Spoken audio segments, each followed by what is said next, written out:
नमस्कार दोस्तों, आज की कहानी रोंगटे खड़े कर देगी। ये कहानी है रविंद्र वर्मा नाम के एक शख्स की, जो अपनी तर्कशीलता पर इतना गर्व करता था कि भूत प्रेत जैसी चीज़ों को सिरे से नकारता था। एक रात दफ्तर में देर हो जाने के चलते रविंद्र को सुनसान रास्तों से अकेले घर लौटना पड़ा। अचानक उनकी गाड़ी रुक गई। चारों ओर काली छाया, दूर दूर गली के कुत्तों का टियाव टियाव। रविंद्र को लगा मानो कोई उन्हें घूर रहा है। कुछ देर छेड़छाड़ करने के बाद भी गाड़ी स्टार्ट नहीं हुई तो मजबूरन रविंद्र पैदल ही चल पड़े। दूर उन्हें एक बस स्टॉप दिखाई दिया। वहां एक साधु तंबाकू का मजा ले रहे थे। रास्ते की मुश्किलें बताते हुए रविंद्र ने साधु से थोड़ी बातचीत की। बातों ही बातों में भूतों का जिक्र आ गया।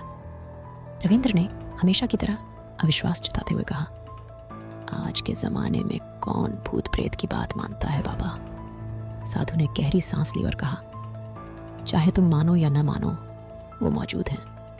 रविंद्र ने मुस्कुराते हुए कहा, अगर ऐसा है तो मुझे एक दिखाओ ना। साधु ने रात के अंधेरे में कहीं दूर इशारा किया। देख रहे हो वो जंगल, उसी के पीछे है श्मशान। वहां चलते हैं, शायद तुम्हें तुम्हारा जवाब मिल जाए। रविंद्र थोड़ा हिचके, लेकिन जिज्ञासा उन्हें खींच ले गई। रात गहराती जा रही थी।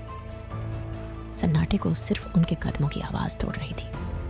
जंगल के पास पहुंचते ही रविंद्र को एक अजीब सी ठंड महसूस हुई।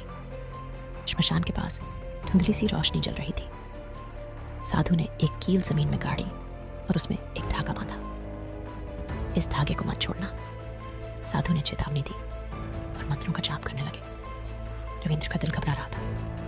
तभी अंधेरे से अजीब सी हरकतें होने लगी। हवा में सड़ांत फैल गई। धुंधले से आकार सामने आने लगे। भयानक चीखों के साथ भूतों का जत्था, जैसे भूखे भेड़ियों का झुंड। रविंद्र दहशत में चीखने लगे, लेकिन उनकी आवाज गले में ही अटक गई। तभी उनके पैर के नीचे से एक ठंडा हाथ उन्हें जकड़ने लगा। सहम के मारे रविंद्र ने धागा छोड़ दिया। साधु गायब हो चुका था। अकेले भूतों से घिरे रविंद्र भागने लगे, पर हर तरफ अंधेरा ही अंधेरा। अचानक उन्हें महसूस हुआ कि कोई उनके पीछे दौड़ रहा है। तेज सांसें उनकी गर्दन पर गर्माहट पैदा कर रही थी। घर पहुंचने पर रविंद्र बेहोश हो गए। अगले दिन उन्हें होश आया तो उनकी गाड़ी ठीक खड़ी थी, मानो कुछ हुआ ही न हो।